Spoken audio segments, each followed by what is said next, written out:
Perkins Cove. I think it's January 10th, and we had a big storm. You can see how high the water is. And the sea is very rough.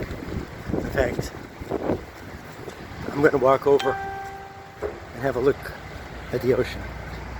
But it's pretty incredible, actually.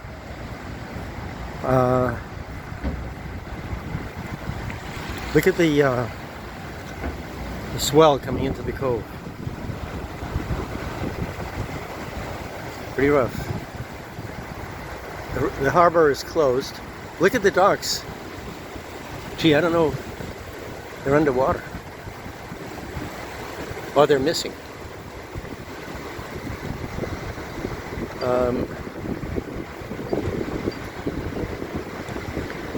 Maybe they've taken them away. Gee, look at that. It's incredible.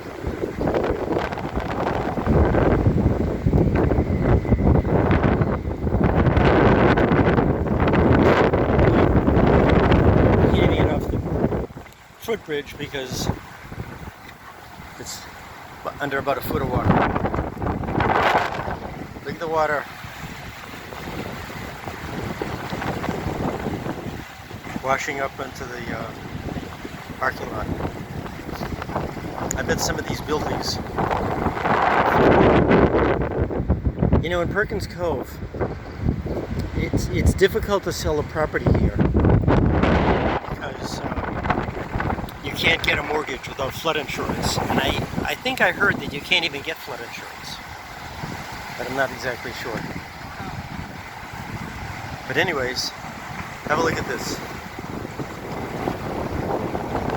I don't ever remember seeing it this rough. I mean, we had a storm a few years ago, but this is pretty rough.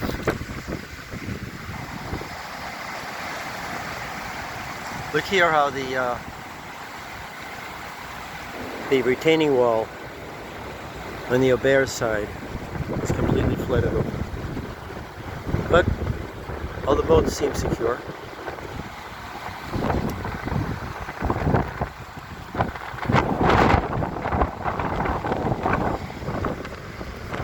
Wow, look at that. Incredible. You wouldn't want to be out in a boat in that weather. Ogunquit lost power today and it's still out, which is the second time in a few days that we've lost power. Look at those waves. Those got to be like, I don't know, 15-foot waves, maybe higher.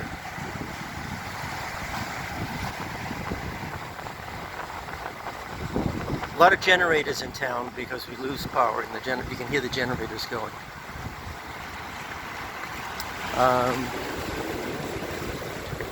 By the way, there's a monument over here, and I actually remember this.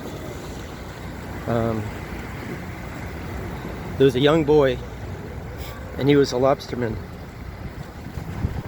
Christopher Liney lost his life. There we go. 1984.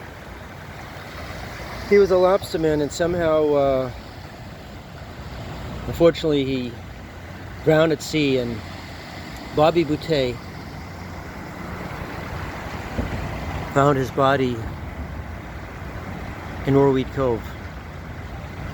I remember Bobby telling me some details about it, but I'll keep that to myself.